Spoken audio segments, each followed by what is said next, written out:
Olá, meus amigos da Rádio Espiritismo BH. Eu sou Valdir Pedrosa e apresento o programa Estudando o Evangelho segundo o Espiritismo. Hoje iniciaremos os nossos estudos acerca do capítulo 25, cujo título é Buscai e achareis. Allan Kardec inicia o estudo deste capítulo com base na passagem que se encontra no Evangelho segundo Mateus, capítulo 7, versículos 7 a 11, onde Jesus diz assim, abre aspas, Pedi e se vos dará, buscai e achareis, batei à porta e se vos abrirá, porquanto quem pede, recebe, e quem procura, acha. E a aquele que bata à porta, abrir-se-á. Qual o homem dentre vós que dá uma pedra ao filho que lhe pede pão? Ou, se pedir um peixe, dar-lhe-á uma serpente? Ora, se sendo maus como sois, sabeis dar boas coisas aos vossos filhos, não é lógico que, com mais forte razão, vosso Pai que está nos céus dê os bens verdadeiros aos que lhes pedirem? Fecha aspas. O codificador do Espiritismo salienta que, do ponto de vista terreno, a máxima cristã buscai e achareis, é extremamente semelhante a esta outra. Ajuda-te a ti mesmo, que o céu te ajudará. Esse é o princípio da lei do trabalho e, por conseguinte, da lei do progresso, porque o progresso é filho do trabalho, visto que o trabalho, põe em ação as forças da inteligência.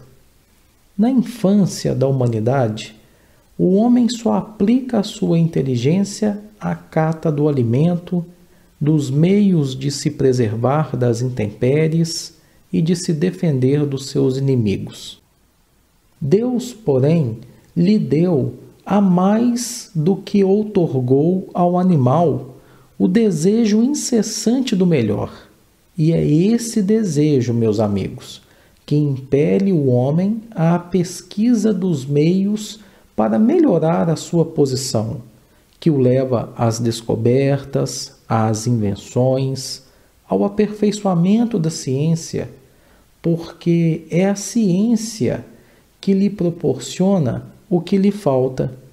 Pelas suas pesquisas, a inteligência do homem se lhe engrandece, o seu moral se lhe depura, as necessidades do corpo sucedem às do espírito. Ou seja, depois do alimento material, ele precisa do alimento espiritual. É assim que o homem, aos poucos, passa da selvageria à civilização. Mas bem pouca coisa é, praticamente imperceptível mesmo, em grande número deles, o progresso que cada homem realiza individualmente no curso de sua existência. Como poderia então progredir a humanidade sem a pré-existência e a reexistência da alma? Olha, vamos acompanhar esse raciocínio interessante de Allan Kardec. Se as almas se fossem todos os dias para não mais voltarem, nunca mais, a humanidade se renovaria incessantemente, mas com elementos primitivos, tendo de fazer tudo de novo, tendo de aprender tudo de novo. Nesse caso, não haveria razão nenhuma para que o homem se achasse hoje mais adiantado do que nas primeiras idades do mundo, uma vez que a cada nascimento todo o trabalho intelectual teria de recomeçar. Ao contrário, pela reencarnação, voltando com o progresso que já realizou em vidas passadas e adquirindo de cada vez alguma coisa a mais, a alma passa gradualmente da barbárie à civilização material e desta à civilização moral. Se Deus houvesse isentado do trabalho do corpo o homem, seus membros teriam se atrofiado. Se houvesse isentado do trabalho da inteligência, seu espírito teria permanecido na infância, no estado de instinto animal. Por isso é que Deus lhe fez do trabalho uma necessidade e lhe disse: procura e acharás, trabalha e produzirás.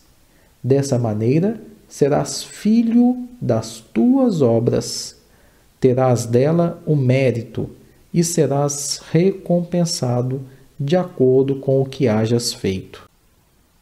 E, meus amigos, é em virtude exatamente desse princípio que os espíritos não acorrem a poupar o homem ao trabalho das pesquisas, trazendo-lhe já feitas e prontas para serem utilizadas, descobertas e invenções, de modo a não ter mais o homem do que tomar o que lhe ponham nas mãos, sem o incômodo sequer de abaixar para apanhar e nem mesmo ter o trabalho de pensar.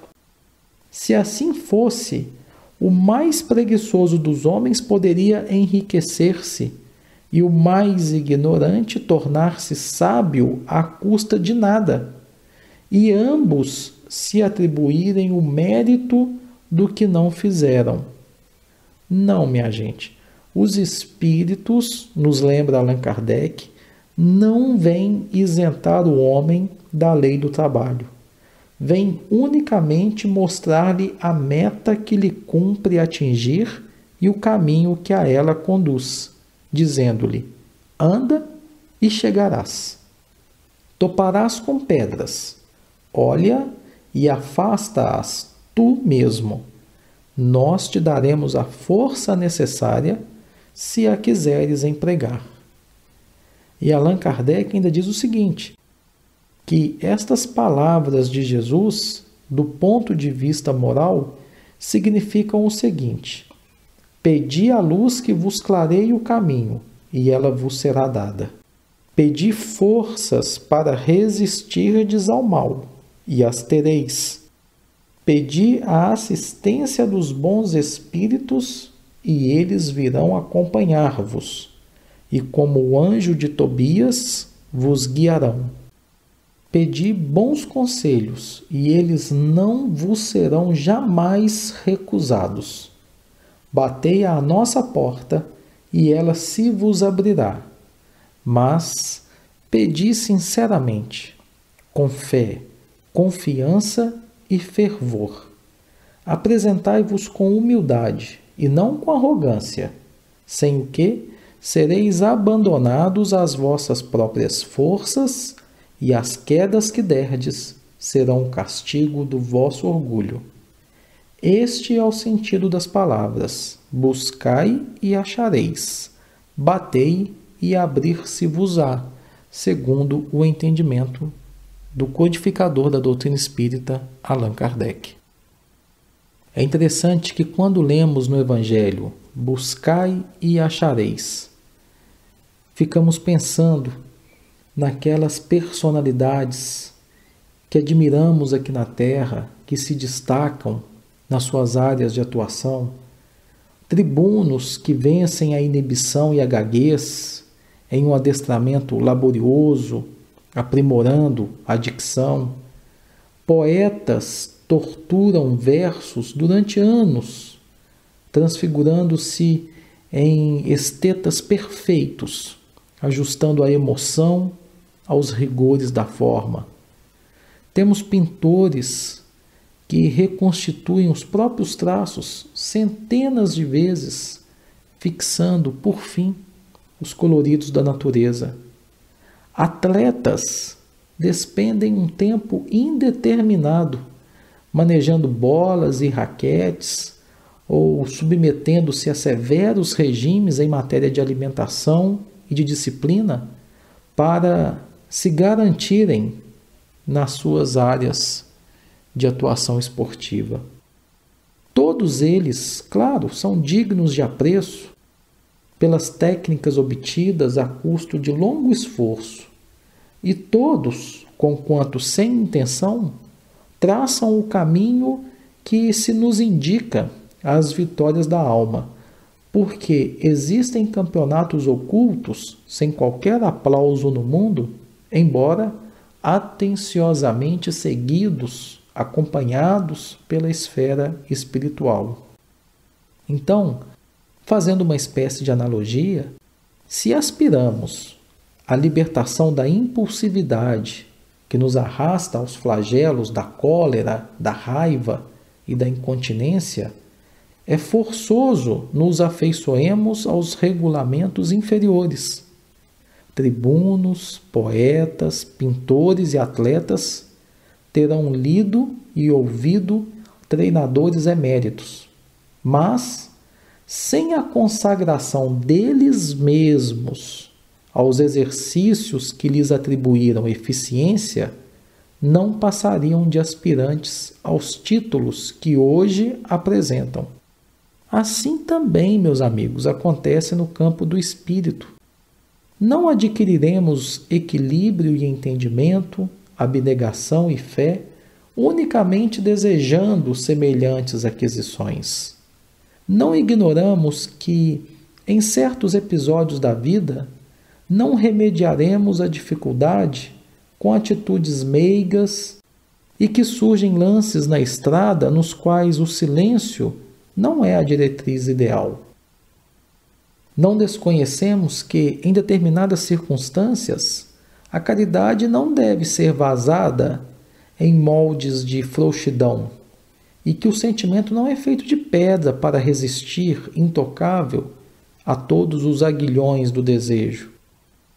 Entretanto, se aplicarmos em nós as regras de eficácia em que acreditamos, sofreando os nossos impulsos inferiores 5, 200, 800, 2.000, 10.000 ou 50.000 vezes, praticando humildade e paciência pela obtenção dos pequeninos triunfos do mundo íntimo que somente nós próprios conseguimos avaliar, aí sim conquistaremos o burilamento do espírito, encontrando a palavra certa e a conduta exata nas mais diversas situações e nos mais variados problemas. Tudo é questão de início, e o êxito depende da lealdade à consciência, porque exclusivamente aqueles que cultivam fidelidade à própria consciência são aqueles que se dispõem a prosseguir e perseverar. E já que estamos falando do capítulo 7 do Evangelho de Mateus, vejam que interessante o versículo 8. Porque aquele que pede, recebe, e o que busca, encontra, e ao que bate, se abre. O que podemos aprender com esse versículo? Primeiramente, o Espiritismo nos ensina que Deus auxilia sempre. Vamos fazer um exercício rapidinho. Vamos nos lembrar de todos os edifícios que vemos pelo mundo, do mais singelo ao mais complexo. Todos os recursos utilizados procedem fundamentalmente da bondade infinita. A inteligência do arquiteto, a força do obreiro, o apoio no solo e os materiais empregados naquela obra, naquele edifício, constituem dons da eterna sabedoria. Contudo, delineamentos da planta, elementos de alvenaria, metais diversos e agentes outros da construção não se expressaram e nem se arregimentaram no serviço como um toque mágico. O lavrador roga bom tempo a Deus, mas ele não colhe se não plantar, embora Deus lhe enriqueça as tarefas com os favores do clima. As leis de Deus protegem a casa. No entanto, meus amigos, se o morador não protege a própria residência, as mesmas leis de Deus, com o tempo, vão transformá-la em ruína, até que apareça alguém com suficiente compreensão do próprio dever que se proponha a reconstruir aquela casa e habitá-la com respeito e com segurança. Em toda parte, a natureza encarece o apoio divino, mas não deixa de recomendar, ainda que sem palavras, o impositivo do esforço humano. É a lei de cooperação que vige em todo o universo.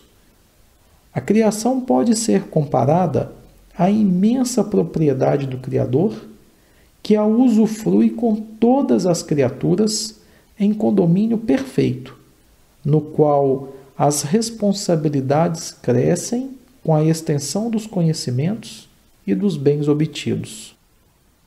Não vamos pensar que estamos sem obrigação de pensar, sem obrigação de estudar, de influenciar, de programar, de agir e de fazer.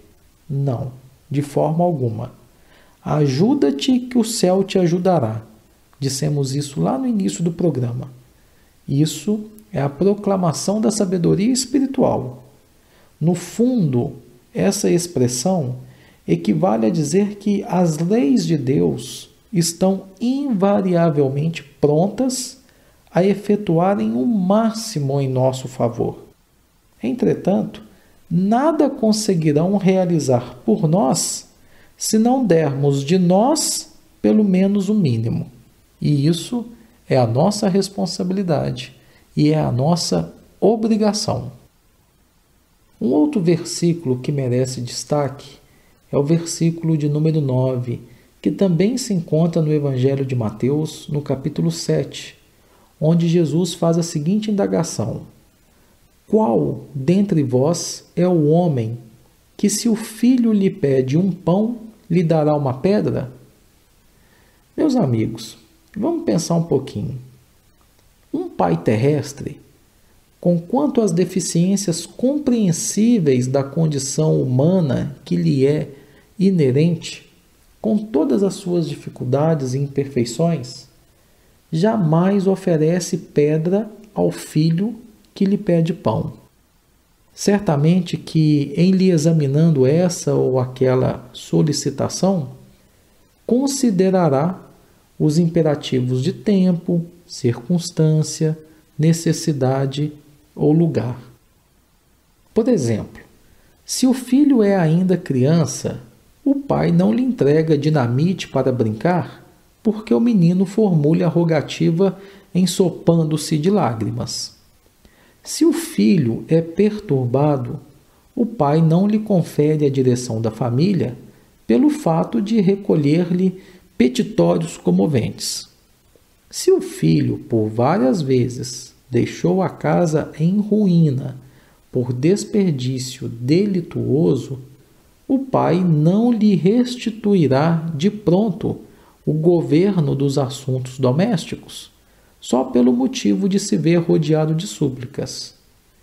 E se o filho permanece atrasado no progresso escolar, o pai não lhe autoriza regalos prolongados unicamente porque lhe ouça enternecedores requerimentos. Isso é fato. Em hipótese alguma, o pai aniquilará as esperanças dos seus filhos, mas, no interesse deles mesmos, lhe concederá isso ou aquilo, consultando-lhes a conveniência e a segurança, até que se ergam ao nível da madureza, responsabilidade, merecimento e habilitação, suscetíveis de lhes assegurar a liberdade de pedir o que desejem, Isso acontece conosco, pais terrenos. Desse modo, se de alguma forma ainda experimentamos a desconfiança e a inquietação no ato de orar, simplesmente porque choramos e sofremos, devemos nos lembrar da compaixão e do discernimento que já presidem o lar humano e não devemos descrer da perfeita e infinita misericórdia do Pai Celestial. Ele nos concederá aquilo de que realmente necessitamos, aquilo que realmente é preciso para a nossa vida naquele momento oportuno, porque Ele é um Pai perfeito que conhece as nossas necessidades mais íntimas e atenderá essas necessidades no momento oportuno. Tendo em vista o que estudamos no programa de hoje, podemos dizer que, com essa passagem do Evangelho, Jesus nos ensina que devemos nos esforçar na busca do que necessitamos, uma vez que a ajuda de Deus ocorre para quem trabalha e se empenha na procura do desejado, usando da humildade, sinceridade, da fé e da confiança. Esse seria o sentido das palavras do Cristo: buscai e achareis, pedi e obtereis, batei e abrir-se-vos-á. Embora Deus saiba o que precisamos e nos auxilie sempre, a nossa ligação com Ele é necessária para que possamos agir com mais confiança e equilíbrio, garantindo-nos o sucesso do trabalho.